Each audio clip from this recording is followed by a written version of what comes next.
अब विषय आता है नींबू की बलि कैसे दें। नींबू की बलि देने का सात्विक विधान और तांत्रिक विधान क्या है?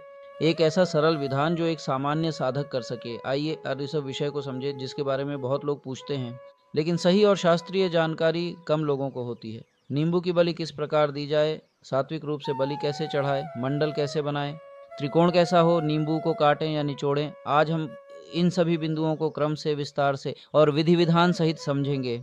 बलि क्या है, पहले ये समझें। सबसे पहले ये समझना आवश्यक है कि यहाँ बलि का अर्थ किसी हिंसा से नहीं है।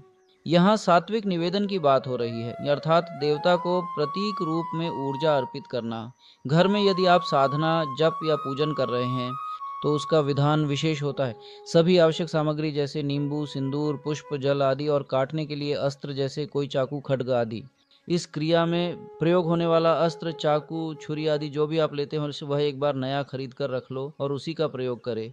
नीची उपयोग वाले चाकू आदि का प्रयोग नहीं करना चाहिए। इस क्रिया में अस्त्र पूजन होता है जो महत्वपूर्ण होता है। उस अस्त्र पर खड्ग शक्ति का आधान होता है। तो सबसे पहले जिस चाकू या अस्त्र से काटना है उसका पूजन करें। रोली, कुमकुम, अक्षत, पुष्प लगाकर उसका सम्मान करें। फिर मंत्र जप करते हुए ही नींबू काटें। बलि से पहले मंडल बनाना अनिवार्य। बलि सीधे भूमि पर नहीं चढ़ाई जाती।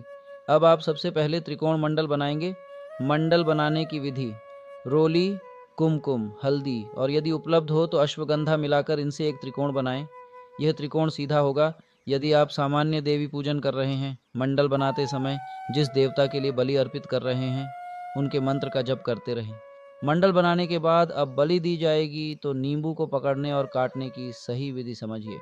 सबसे महत्वपूर्ण बात, नींबू को पकड़ते कैसे हैं। नींबू जिस स्थान से पेड़ में तने से जुड़ा रहता है वह भाग ऊपर की ओर रखा जाता है। जो नीचे की ओर लटकता है उसे नीचे ही रखें। बहुत लोग गलती करते हैं और नींबू को उल्टा पकड़कर काट देते हैं। यह शास्त्रीय रूप से उचित नहीं माना जाता। देवी के लिए बलि अर्पण: यदि आप माँ भगवती जैसे माँ कालिका, माँ दुर्गा आदि के लिए नींबू अर्पित कर रहे हैं तो पहले त्रिकोण मंडल बनाएं। उस मंडल में पुष्प अर्पित करें। देवता का आवाहन करें, हे जगदम्बा यहाँ विराजमान हो और मेरे द्वारा अर्पित यह सात्विक बलि स्वीकार करें। इसके बाद नींबू को मंडल के मध्य रखें और नींबू पर भी तिलक लगा दें। फिर उसे विधिपूर्वक एक बार में ही काट दें। भैरव जी के लिए बलि: यदि आप भैरव साधना में नींबू अर्पित कर रहे हैं तो त्रिकोण उल्टा बनाया जाएगा। यह विशेष तांत्रिक संकेत है। आप सिंदूर से भी त्रिकोण बना सकते हैं। फिर उसी प्रकार देव आवाहन, पुष्प अर्पण, नींबू स्थापित और एक ही बार में कटान होना चाहिए। नींबू को काटते समय ध्यान रखें, एक ही बार में काटने का प्रयास करें। बार बार चाकू न चलाएं। काटना सीधा और स्पष्ट होना चाहिए। काटने के बाद नींबू निचोड़ना है या नहीं, यह अत्यंत महत्वपूर्ण बिंदु है। ध्यान से समझें। केवल देवी प्रसन्नता हेतु बलि: यदि आप सिर्फ देवी की प्रसन्नता के लिए सामान्य जप या साधना के पश्चात नींबू अर्पित कर रहे हैं तो केवल काट कर छोड़ दें, निचोड़े नहीं।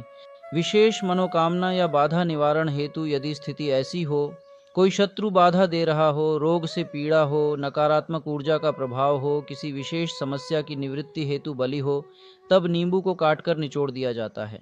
मुख्य द्वार या दहलीज पर बलि: यदि घर के मुख्य द्वार पर या दहलीज पर नींबू की बलि चढ़ाई जा रही हो तब भी केवल काटकर नहीं छोड़ा जाता, आवश्यकता अनुसार निचोड़ा जाता है। कटने के बाद की अंतिम प्रक्रिया: जब नींबू दो भागों में कट जाए, दोनों भागों पर रोली लगाए, जल लेकर 3 बार गोल घेरा बनाते हुए छिड़काव करें, फिर उसे वहीं नियमानुसार छोड़ दें। यही है पूर्ण विधि सात्विक रूप से नींबू की बलि चढ़ाने की।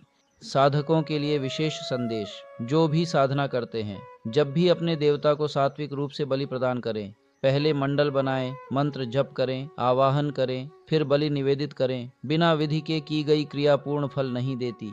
जय मां विंध्यवासिनी, हर हर महादेव।